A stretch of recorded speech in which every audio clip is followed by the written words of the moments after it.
दोस्तों, एक कुत्ते ने यमराज को सुनाई मनुष्य जीवन की कड़वी सच्चाई सुनकर आप भी चौंक जाएंगे। इस प्राचीन कथा में हम आपको बताएंगे कि कैसे एक कुत्ता यमलोक पहुंच जाता है और यमराज से शर्त लगाता है और यमराज उस शर्त में कुत्ते से हार जाते हैं और फिर यमलोक के सारे नियम बदलने पड़ते हैं। नमस्कार दोस्तों, आप सभी का हार्दिक स्वागत है हमारे YouTube चैनल जीवन रचना में। दोस्तों, इस बहुत ही रोचक कथा में हम जानेंगे भगवान विष्णु ने यमराज को मनुष्य जीवन के संबंध में कौन सा महत्वपूर्ण ज्ञान दिया है। तो दोस्तों, समय व्यर्थ न करते हुए कथा को आगे बढ़ते हैं। प्राचीन काल में मध्य देश में एक बहुत ही सुंदर नगरी थी। उस नगरी में एक बहुत ही धनवान सेठ रहता था। उस सेठ को अपने धन दौलत पर बहुत ही अहंकार था। उस सेठ के पास एक लाल रंग का कुत्ता होता है। वह सेठ सभा के तौर पर लालची और धोखेबाज था, किंतु वह भगवान श्री हरि विष्णु जी का परम भक्त होता है। वह हमेशा अपने इष्टदेव भगवान विष्णु की पूजा आराधना करता रहता था। वह भगवान विष्णु जी को प्रसन्न करने के लिए तरह तरह के उपाय करता रहता था। फिर एक दिन उस सेठ की भक्ति से प्रसन्न होकर भगवान विष्णु उससे मिलने के लिए धरती लोक पधारते हैं और उसे दर्शन देते हैं। साक्षात भगवान विष्णु जी को अपने सामने देखकर सेठ बहुत ही खुश हुआ और फिर भगवान विष्णु उस सेठ से कहते हैं, हे वत्स, मैं तुम्हारी भक्ति से अत्यधिक प्रसन्न हूं। मांगो तुम्हें जो भी वरदान चाहिए, तुम्हारी जो भी मनोकामना है मैं अवश्य पूर्ण करूंगा। वह सेठ भगवान विष्णु से कहता है, हे प्रभु, मैं आपके दर्शन करके धन्य हुआ। प्रभु, मुझे कुछ नहीं चाहिए, मेरे पास आपका दिया हुआ सब कुछ है। फिर वह सेठ एक सादा कागज यानी कोरा कागज निकालता है और भगवान विष्णु जी से कहता है, हे प्रभु, आप इस कागज पर अपने दस्तखत कर दीजिए ताकि मैं दुनिया के लोगों को भगवान के होने का सबूत दिखा सकूं। आजकल दुनिया में कोई यह मानना ही नहीं चाहता है कि भगवान है। फिर भगवान ने कहा, ठीक है वत्स, लाओ मैं तुम्हारे कागज पर दस्तखत कर देता हूं। इतना कहकर भगवान विष्णु उस सेठ के कागज पर दस्तखत कर देते हैं और अंतर्ध्यान हो जाते हैं। वह सेठ भगवान विष्णु जी से अपनी पसंद का वरदान पाकर बहुत ही खुश होता है और फिर वह उस कागज को हमेशा अपनी जेब में ही डालकर रखता था ताकि वह दूसरों लोगों को भगवान के होने का सबूत दिखा सके। फिर कुछ दिनों बाद उस सेठ का वह कुत्ता मर जाता है। वह अपने कुत्ते से बहुत अधिक स्नेह करता था। अपने कुत्ते के मरने के बाद सेठ बहुत ही दुखी हो जाता है। सेठ का कुत्ता मृत्यु के बाद यमलोक में जाने लगता है। फिर यमलोक पहुंचने के बाद वह कुत्ता यमराज के सामने आकर खड़ा हो जाता है। यमराज और उसके दूत उस कुत्ते का लेखा जोखा निकालते हैं और कहते हैं, हे श्वान, तुमने तो पशु का जन्म पाकर भी कोई पाप नहीं किया है। तुमने हमेशा अपने मालिक के साथ वफादारी की है। तुमने अपने सभी काम बड़े ईमानदारी के साथ किए हैं। कभी किसी पशु पक्षी आदि प्राणियों को कष्ट नहीं दिया है। हे श्वान, एक कुत्ते का जन्म पाकर भी तुमने कोई भी घृणित कार्य नहीं किए हैं। इसीलिए तुम्हारे सभी जन्मों के पाप अब नष्ट हो चुके हैं। हे श्वान, अब तुम बताओ, तुम किस लोक में जाना चाहते हो? तुम जहां चाहोगे वहां तुम्हें भेजा जाएगा। तुम जिस प्राणी का जन्म चाहते हो वह जन्म भी तुम्हें दिया जाएगा। एक कुत्ते के रूप में किए गए कर्मों से हम तुमसे बहुत प्रसन्न हैं। शीघ्र बताओ तुम्हारी क्या इच्छा एवं मनोकामना है। फिर वह कुत्ता बोलने लगता है, हे धर्मराज, आप चाहे मुझे नरक में भेजो या स्वर्ग में, मैं कहीं पर भी जाने के लिए तैयार हूं। मुझे आप जिस मर्जी स्थान में भेज दीजिए, लेकिन सिर्फ एक विनती है कि मैं किसी मनुष्य के बंधन में ना रहूं। मुझे किसी मनुष्य की गुलामी ना करनी पड़े और ना ही मुझे मनुष्य का जीवन चाहिए। आप कृपा करके मुझे कोई उचित स्थान प्रदान करें। कुत्ते की बात सुनकर यमराज और धर्मराज दोनों बहुत हैरान होते हैं और सोचने लगते हैं कि मनुष्य का जीवन पाने के लिए तो देवता भी तरसते हैं। फिर यह कुत्ता मनुष्य का जीवन ना देने की कामना क्यों कर रहा है? फिर यमराज बहुत ही विनम्र स्वभाव के साथ उस कुत्ते से पूछते हैं, हे श्वान, तुम मनुष्यों से इतना द्वेष क्यों करते हो? ऐसा क्या कारण है कि तुम मनुष्य से इतनी नफरत करते हो? मनुष्य का जन्म पाने के लिए तो बड़े बड़े देवता भी तरसते हैं। पृथ्वी पर तो मनुष्य का जीवन ही सर्वश्रेष्ठ है। फिर क्यों तुम मनुष्य का जन्म नहीं पाना चाहते हो? इससे पहले तुम्हें कभी मनुष्य का जीवन नहीं मिला है। शायद इसीलिए तुम मनुष्य जीवन के फायदे नहीं जानते हो। तुम एक बार मनुष्य का जीवन प्राप्त करके देखो, तुम्हें पता चलेगा कि उसके कितने फायदे हैं। यमराज की बात सुनकर वह कुत्ता कहता है, हे धर्मराज, मैं जानता हूं कि मनुष्य का जन्म कितना अनमोल है। मैं यह भी जानता हूं कि धरती पर मनुष्य का जीवन सर्वश्रेष्ठ है, लेकिन मनुष्य बड़ा ही स्वार्थी, धूर्त, कपटी, चालाक और धोखेबाज होता है। जब वह अपना मतलब देखने लगता है तो सही गलत सब कुछ भूल जाता है। धरती लोक पर मनुष्य की संतुष्टि किसी भी चीज से नहीं होती। सारे संसार का धन दौलत भी उसे मिल जाए तो भी वह संतुष्ट नहीं रहता। उसकी लालच की भूख कभी नहीं मिटती है। धरती लोक पर मनुष्य बिना किसी कारण के ही दुखी रहने लगता है और दूसरों को भी दुख देने लगता है। सुख के समय में मनुष्य कभी भी भगवान को याद नहीं करता और दुख के समय में मनुष्य भगवान को रिश्वत देकर अपने काम निकलवाने की कोशिश करता है।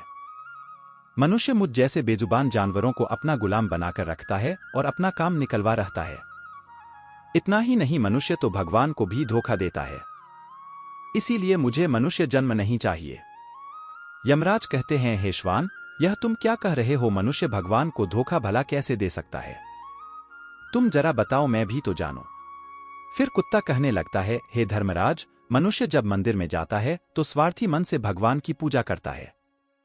भगवान से कहने लगता है, हे भगवान, मेरा यह काम बना दो, मैं इतने पैसे चढ़ाऊंगा, दान धर्म करूंगा, गरीबों को कपड़े दान करूंगा। लेकिन जब उसका काम पूरा हो जाता है तो वह सब कुछ भूल जाता है। आगे बढ़ने की होड़ में वह अपने परिवार, रिश्तेदारों एवं साथियों का ही शोषण करता रहता है। एक दूसरे की टांग खींचने में लगा रहता है। ना खुद ऊपर उठने का प्रयास करते हैं, ना दूसरों को उठने देते हैं। ना चैन से खाते हैं, ना खाने देते हैं। अपना काम बनाने के लिए दूसरों को धोखा देता है और उसकी धूर्तता तो देखिए। वह भगवान को भी लालच दिखाकर अपना काम बना लेता है। जब काम पूरा होता है तो कहता है, भगवान के पास तो सब कुछ है, मैं उन्हें क्या दे सकता हूं। इस प्रकार से कहकर वह अपनी बात से मुकर जाता है। हे यमराज, मैं इंसान के रूप में इस धरती पर जन्म नहीं लेना चाहता, क्योंकि इंसानों के बुरे कर्मों को गिनाते गिनाते मैं थक जाऊंगा। किंतु उसके बुरे कर्म समाप्त नहीं होंगे। उसकी चालाकी के आगे तो देवता भी कुछ नहीं है। कुत्ते की बात सुनकर यमराज कहते हैं, हे श्वान, माना कि इंसान बहुत चालाक है, लेकिन वह हम देवताओं को मूर्ख नहीं बना सकता, क्योंकि हमारे यहाँ जितने भी जीव आते हैं उन्हें हम ही दंड देते हैं। उसने पृथ्वी लोक पर कितनी चालाकी क्यों ना की हुई हो, उसे मृत्यु के बाद यही आना पड़ता है। सभी इंसान यहाँ पर आकर हमारे सामने रोते हैं, अपने बुरे कर्मों एवं किए हुए स्वार्थ के लिए माफी मांगने लगते हैं। नरक जाने के भय से और मेरे भयंकर रूप को देखकर थर थर कांपते हैं। सभी मनुष्य हमारे अधीन रहकर ही काम करते हैं। फिर वह कुत्ता बोलता है, हे धर्मराज, आपके पास जितने भी मनुष्य आते हैं वे सब मरे हुए होते हैं। मृत इंसान जब आपके पास आता है तो उसे डर एवं भय होता है। आपका पाला किसी जीवित इंसान से नहीं पड़ा है। यदि आप किसी जीवित मनुष्य को यमलोक लेकर आओगे तब आपको पता चल जाएगा कि जीवित इंसान कितना खतरनाक और स्वार्थी होता है। उस कुत्ते की बात सुनकर यमराज को आश्चर्य हुआ और गुस्सा भी आ गया। वे सोचने लगे, यह तो हमारे यहाँ पर आकर हमारा ही अपमान कर रहा है। इस तुच्छ कुत्ते को दिखाना होगा हमारे सामने कोई इंसान कुछ भी नहीं है। इंसानों की चालाकी हमारे सामने नहीं चल सकती। इस बात को साबित करने के लिए यमराज अपने दूतों को बुलाते हैं और कहते हैं, हे दूतों, जाओ और इस कुत्ते के मालिक को जीवित ही उठाकर यमलोक लेकर आ जाओ। हम भी देखते हैं कि जीवित इंसान हमारे सामने क्या चालाकी करता है। अगर यह कुत्ता गलत साबित होता है तो इसे अनेक वर्षों तक नरक में डाला जाएगा। उस कुत्ते को पूरा यकीन था कि एक अकेला जीवित मनुष्य स्वर्ग लोक में खलबली मचा देगा। फिर यम के दूत धरती लोक पर जाते हैं और उस कुत्ते के मालिक को अर्थात उस सेठ को चारपाई के साथ उठाकर यमलोक ले जाने लगते हैं। तभी बीच रास्ते में उस सेठ की नींद खुल जाती है और वह देखता है कि दो अत्यंत पुष्ट सिंगों वाले यमदूत उसे चारपाई के साथ उठाकर यमलोक ले जा रहे होते हैं। वह सेठ उन यमदूतों से पूछने लगता है, हे यमदूत, क्या मेरी मृत्यु नींद में हो चुकी है? तब यमदूत कहने लगते हैं, नहीं मनुष्य, तुम अभी जीवित ही हो। फिर वह सेठ कहता है, फिर आप दोनों मुझे कहां ले जा रहे हैं? मैंने कौन सा पाप किया है? यम के दूत उस सेठ को सारी कहानी बता देते हैं और कहते हैं, तुम्हारे कुत्ते ने यमराज से कहा है कि जीवित मनुष्य बहुत चालाक होता है। इसीलिए इस बात का परीक्षण करने के लिए यमराज ने आपको जीवित ही यमलोक लाने के लिए कहा है। उस सेठ को पूरी बात समझ में आती है और वह कुछ देर तक सोचने लगता है और फिर तुरंत उसकी जेब में रखा हुआ वह कागज निकालता है। जिस पर भगवान विष्णु ने दस्तखत किए हुए होते हैं। वह उस कागज पर कुछ लिख देता है और फिर से कागज को अपनी जेब में रख लेता है। यमदूत उस सेठ को लेकर यमराज के दरबार में उपस्थित हो जाते हैं। उस सेठ को देखते ही यमराज जोर जोर से हंसने लगते हैं और सोचने लगते हैं, यह तुच्छ मनुष्य भला मेरा क्या बिगाड़ पाएगा। फिर वह सेठ जाकर यमराज के सामने खड़ा हो जाता है और अपनी जेब से वह कागज निकालकर यमराज को देता है। जब यमराज उस कागज को खोलकर पढ़ने लग तो वे तुरंत ही सिंहासन से उठकर खड़े हो जाते हैं और उस सेठ को सिंहासन पर बिठाकर खुद उसके स्थान पर खड़े हो जाते हैं, जिसे देखकर यमराज के सभी दूत चौंक जाते हैं। धर्मराज और यमराज के सभी दूत सोचने लगते हैं, यमराज यह क्या कर रहे हैं, एक मनुष्य को अपने सिंहासन पर बिठा रहे हैं। यह जरूर कोई पहुंचा हुआ इंसान लगता है। वह सेठ अब यमपुरी का राजा बन जाता है।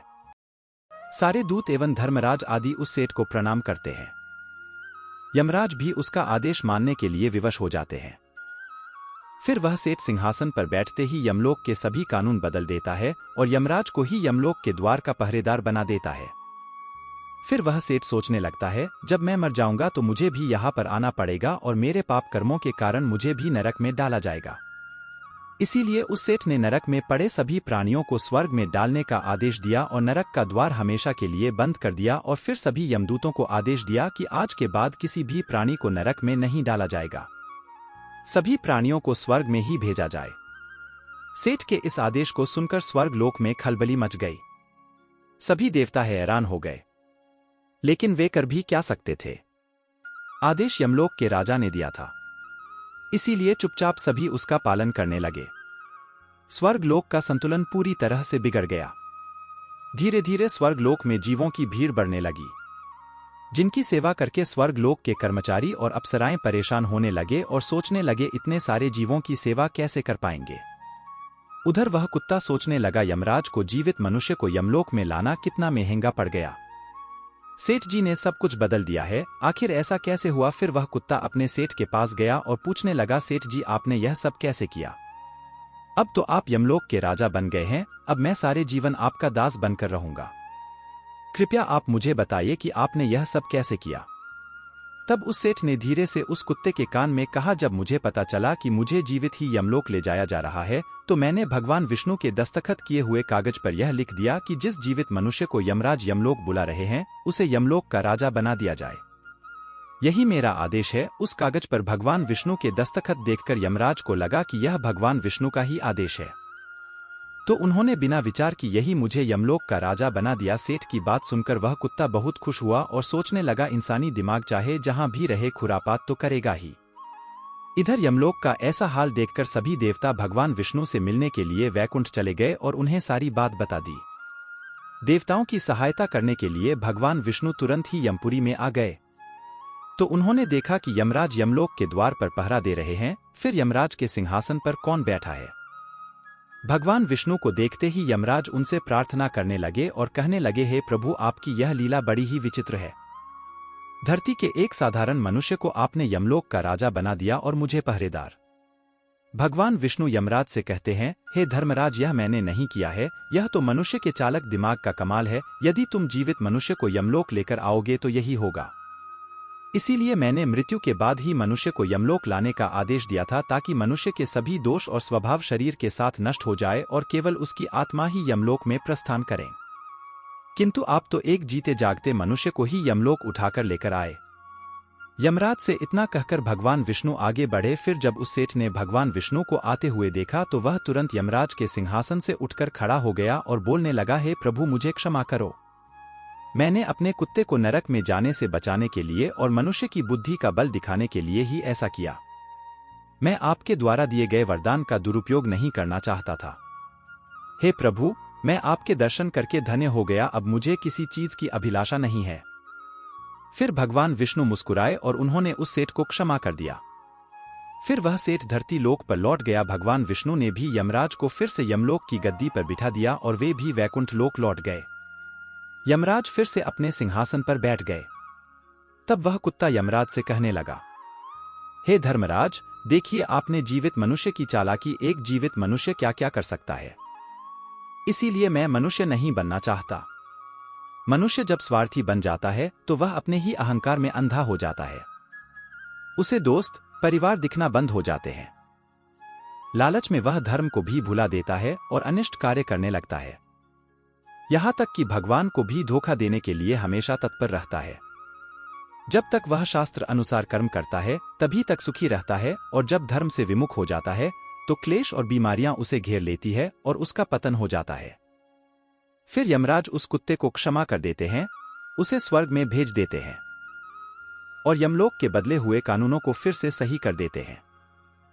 तो दोस्तों, इस प्रकार से एक कुत्ते ने यमराज को मनुष्य के जीवन की सच्चाई बताई है। दोस्तों, उम्मीद करते हैं कि आपको यह कथा पसंद आई होगी। ऐसे ही और महत्वपूर्ण और रोचक कथाओं के लिए हमारा चैनल जीवन रचना जरूर सब्सक्राइब करें। कहानी अच्छी लगी हो तो कृपया वीडियो को लाइक जरूर कर दें और वीडियो को अपने दोस्तों, परिवार के सदस्यों के साथ शेयर अवश्य करें। कमेंट सेक्शन में जय माता लक्ष्मी, जय श्री हरि लिखना ना भूलें। आप सभी का बहुत बहुत धन्यवाद।